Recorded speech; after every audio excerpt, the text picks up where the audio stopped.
Seja muito bem-vindo ao nosso canal de estudos bíblicos. Iniciamos hoje uma nova série sobre os profetas menores. E o primeiro desses profetas que nós iremos estudar é o profeta Oséias. Importante você ter em mãos a sua Bíblia, pois daqui a pouco leremos algumas passagens base para esse nosso estudo. E importante também pedirmos a Deus para Ele nos orientar. E eu convido você para fazer isso comigo nesse momento. Bondoso Deus, te agradecemos a oportunidade de estudarmos a Bíblia, a Tua Palavra. Queremos te pedir que Tu nos orientes e que Tu nos ajudes a colocar em prática aquilo que viermos a aprender. Em nome de Jesus, amém. No início desse episódio todo, dessa série com o profeta Oséias, Israel estava dividido em dois reinos. Havia o reino do norte, de nome Israel, capital Samaria, e o reino do sul, de nome Judá, capital Jerusalém. Provavelmente, o ministério de Oséias começou perto do final dos reinados de Jeroboão II, rei de Israel, e também de Uzias, rei em Judá, tendo terminado no início do reinado de Ezequias, outro rei em Judá, que veio depois. No total, Oséias esteve presente no reinado de 7 reis. O ministério desse profeta durou cerca de 45 anos. Ele se estendeu após a queda de Samaria para os assírios, que ocorreu no ano de 722 a.C. Importante não confundir o profeta Oséias com Hoséia, que tem a mesma grafia em português, na tradução da nossa Bíblia, acaba ficando Oséias e Oséias. Mas esse Hoséia, ele foi o último rei em Israel, quando Samaria foi conquistada pelos assírios. O profeta Oséias começou seu ministério perto do final de uma era de grande prosperidade material e sucesso militar, tanto para Israel quanto para Judá. Na primeira metade do período entre 1800 a 1750 a.C., a influência do Império Assírio na região do Oriente Médio foi pequena e permitiu que os reinados de Jeroboão II e Uzias florescessem. No entanto, por volta do ano de 734 a.C., sob o comando de um novo rei, a Assíria voltou a se fortalecer. Ela passa, então, a se expandir, subjugando o Reino do Norte, tornando esse rei um vassalo do Império Assírio. Durante o ministério do profeta Oséias, Judá também tornou-se vassalo dos assírios, ou seja, pagava tributos para eles, mas manteve sua prosperidade e estabilidade política com esse rei de nome Jeroboão II. Em geral, havia muito formalismo religioso e apostasia, isto é, afastamento das crenças e compromissos anteriores, tanto em Israel quanto em Judá. No início do ministério de Oséias, Javé ordena a esse profeta que ele se casasse com uma mulher inclinada à infidelidade, ou seja, uma prostituta. Deus usaria esse casamento para refletir o estado de infidelidade do povo em relação às coisas de Deus, notadamente lá no Reino do Norte. Deus passou a se comunicar com o povo através das profecias de Oséias e de seu casamento conturbado, onde a conduta infiel de sua esposa representaria a conduta infiel da nação de Israel. Sobre a conduta da esposa de Oséias, que se chamava Gomer, tem havido algum debate quanto a saber se ela já era infiel quando se casou ou se tornou prostituta mais tarde. A explicação mais plausível é que ela tornou-se infiel depois deles se casarem. É possível que antes do casamento, Javé tenha dito a Oséias que isso iria acontecer. O comportamento de Israel como um paralelo da conduta de Gomer começa no encontro de Javé com o povo de Israel lá no Sinai, no início do Êxodo, quando eles estavam no caminho para Canaã. O Sinai pode ser visto como o encontro do noivo Javé com a sua noiva, a nação de Israel, que acabara de ser resgatada da escravidão no Egito. Nesse encontro, foi como um casamento, pois o povo expressou seu compromisso de permanecer fiel a Deus. Mas, logo depois, lá em Êxodo capítulo 32, com o trágico episódio do povo fundir e adorar um bezerro de ouro, a nação de Israel se tornou infiel a Javé. Embora o público de Oséias fosse principalmente o povo do Reino do Norte, ele também proferiu advertências ao povo do Reino do Sul, Judá, pois eles estavam caindo nos mesmos pecados de Israel. No próximo quadro, vemos algo sobre os filhos de Oséias e Gomer. O primeiro filho se chamava Jezreel, que no hebraico quer dizer Deus semeia ou espalha. Esse nome aponta para o final do reino de Israel e para a justiça de Deus. Foi nesse vale chamado Jezreel que uma série de eventos violentos e injustos ocorreu. Um deles foi a conspiração de Jeú, um comandante do exército, que deu um golpe de Estado para assumir o trono do Reino do Norte, ocasião em que matou a família do rei de nome Acabe. Acabe tenha sido talvez o maior idólatra, o maior rei idólatra em Israel. Ele era casado com Jezabel, que patrocinava o culto ao deus Baal e à deusa Acera, lá no Reino do Norte. O nome Jezreel possui dois significados principais no contexto da profecia de Oséias. O primeiro é justiça e punição. O nome foi dado como um sinal da punição de Deus sobre a dinastia de Jeú. Simbolizava também o julgamento iminente de Deus sobre o Reino do Norte. Lá em Oséias, no capítulo 1, verso 4, nós lemos: ponha nele o nome de Jezreel, porque daqui a pouco castigarei a casa de Jeú por causa do sangue derramado em Jezreel. Vou acabar com o reino da casa de Israel. Deus prometeu que a infidelidade do reino de Israel seria punida. Israel iria colher sua própria destruição e seria espalhada, que é um dos significados do nome Jezreel. O segundo significado fala de restauração e esperança. Mais adiante, lá no livro Oséias, mas no capítulo 2, verso 21 a 23, Jezreel é usado no sentido de Deus semeia. Sinaliza que Deus iria plantar Israel mais uma vez em sua terra. Interessante que no verso 7 há uma menção ao reino do sul, Judá, quando diz que Javé teria compaixão dele e o livraria não pela guerra, mas por algum outro caminho. É o que aconteceu mais tarde, no ano de 701 a.C. Nessa ocasião, os assírios atacaram Jerusalém, capital de Judá, com uma força militar de 185 mil homens. Porém, estando acampados ao redor de Jerusalém, todos esses soldados, enquanto dormiam, foram mortos, sem qualquer luta. Segundo comentaristas, Deus pode ter se utilizado de milhares de ratos que infestaram o acampamento dos assírios, buscando comer as peças de couro dos armamentos deles. Com isso, devem tê-los infectado com alguma peste. Interessante que Jerusalém é citada nesse episódio, que é relatado lá em 2 Reis, como a única grande cidade que não caiu nas mãos dos assírios durante essa invasão. Em seguida, nasce a filha de nome Lo-Ruamá, que quer dizer sem compaixão ou não amada. Através desse nome, Deus mostra que ele não voltaria a ter compaixão de Israel, a ponto de resgatá-lo da destruição futura. Javé havia sido muito compassivo com Israel no passado, mas a persistência do povo em ser infiel a Deus comprometia essa aliança, impedindo de haver compaixão de forma continuada.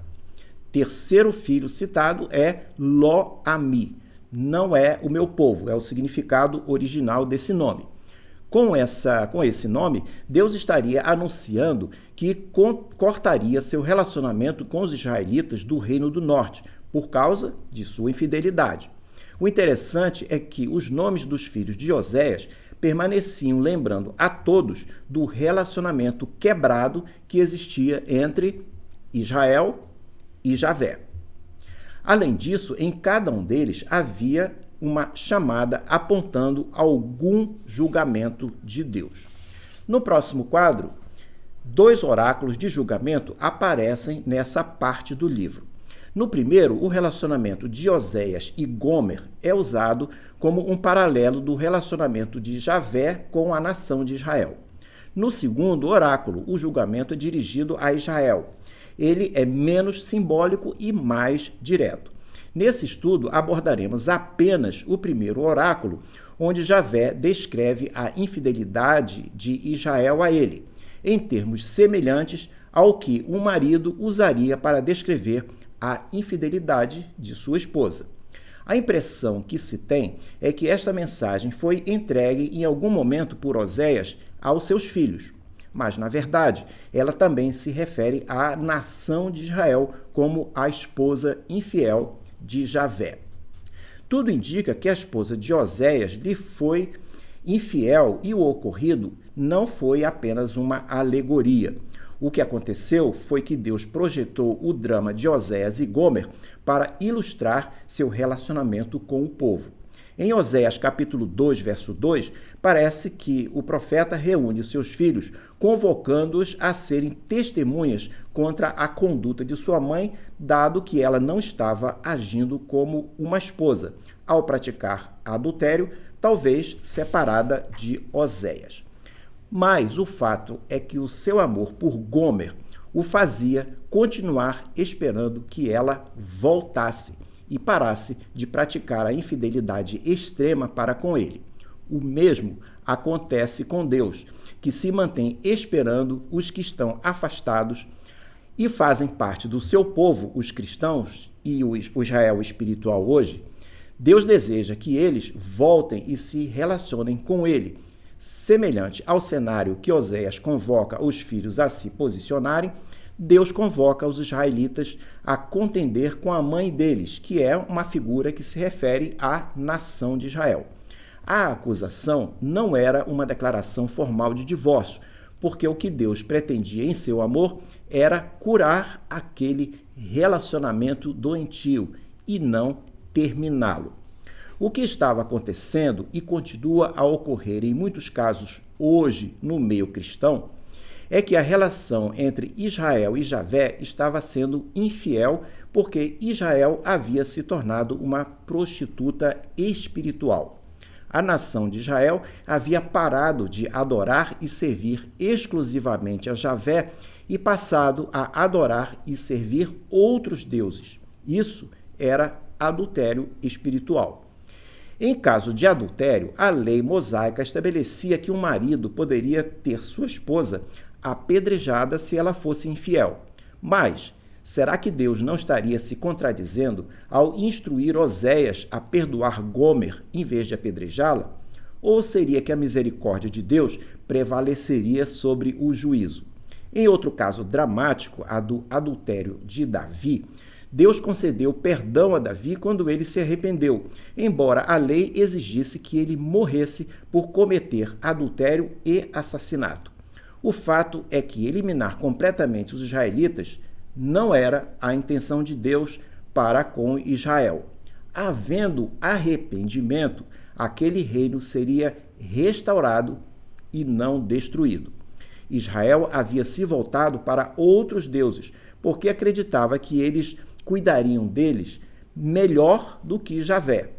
Na prática, o que ocorria é que nos acordos comerciais que Israel fazia com outras nações, estava incluindo reconhecer os deuses deles, o que empurrava Israel para a idolatria.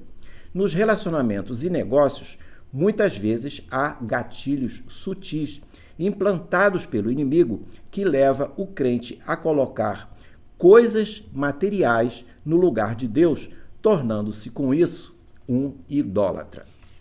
No próximo quadro, nesse trecho do livro de Oséias, capítulo 2, do verso 14 a 17, Deus demonstra o seu lado misericordioso ao atrair a nação de Israel.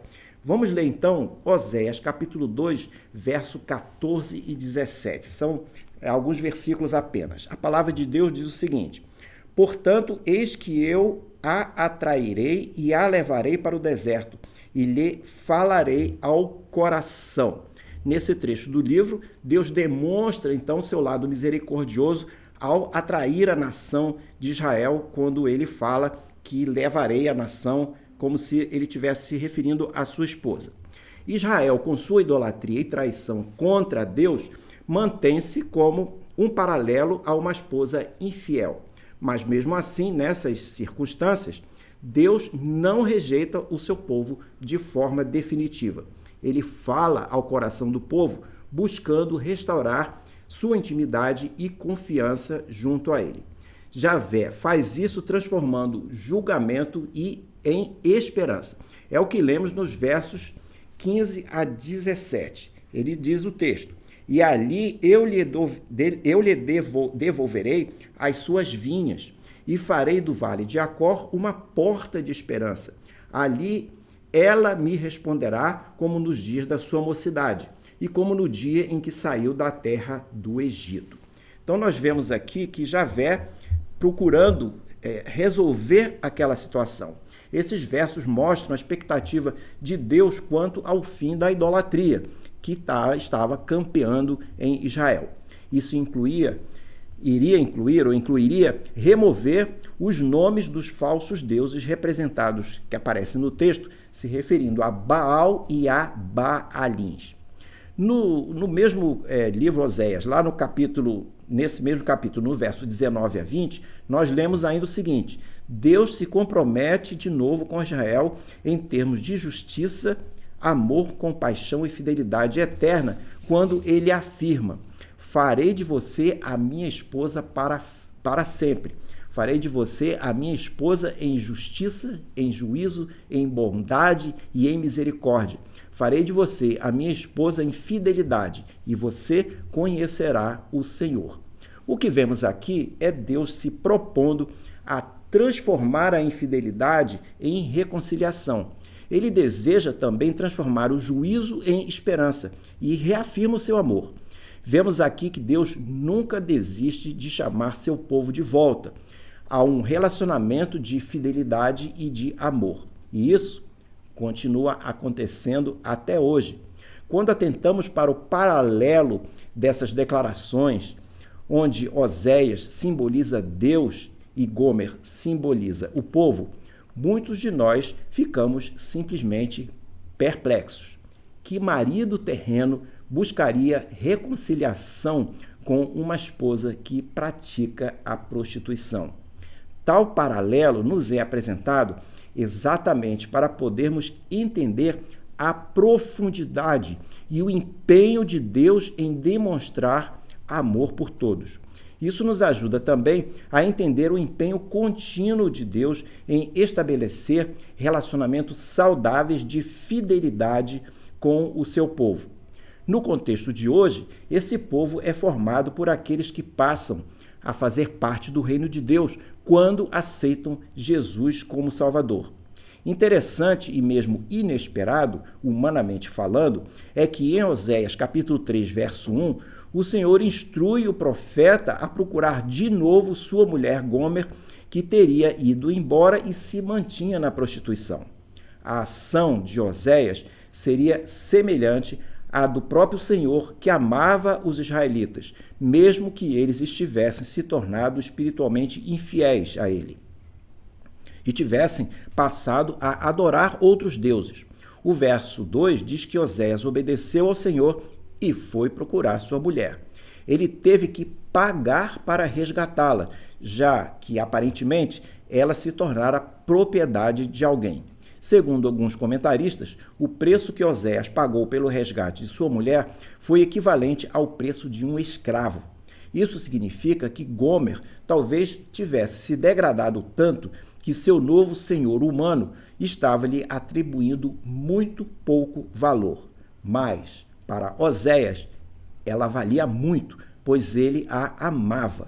Depois que Oséias trouxe Gomer para casa, o profeta disse a ela para ficarem juntos a partir de então. Oséias argumenta que Gomer era sua mulher por direito de casamento e por direito de compra. Ela não deveria mais buscar um amante ou a prostituição. No próximo e último quadro, chegamos à nossa conclusão. O livro de Oséias é um livro extraordinariamente poderoso, porque o profeta ministrou a partir de suas emoções mais profundas. Seus apelos aos israelitas em sua época e apelos a nós também no nosso tempo surgiram de uma grande tragédia pessoal em sua própria vida. Oséias sentiu a dor da infidelidade de sua esposa para com ele, e isso lhe permitiu compreender e falar como nenhum outro profeta sobre dor semelhante que Deus sente quando o seu próprio povo lhe vira as costas, trocando-o por deuses falsos. Essa é uma mensagem especial ao povo de Deus que se mantém afastado. Esses 3 primeiros capítulos do livro de Oséias nos trazem lições sobre a fidelidade de Deus em relação a quem o procura. No relato do texto, apesar da infidelidade do povo, representada por Gomer, Deus continuou a amar e buscar a restauração deles. Aprendemos também sobre as consequências da infidelidade e da desobediência, bem como a importância do arrependimento e da busca por um relacionamento com Deus. O texto ainda ressalta o valor da misericórdia e do perdão, mostrando que Deus está sempre disposto a perdoar e oferecer um recomeço àqueles que se voltam para Ele. A aplicação da mensagem de Oséias à nossa geração toca tanto a igreja quanto o cristão individualmente. Viver conforme os valores do mundo, incluindo ter outros deuses ou colocar qualquer coisa no lugar de Deus, é entristecer Deus e cometer adultério espiritual. Mesmo assim, como Deus é amor, ele permanece prometendo perdoar e restaurar todos os que se arrependerem e retornarem a ele.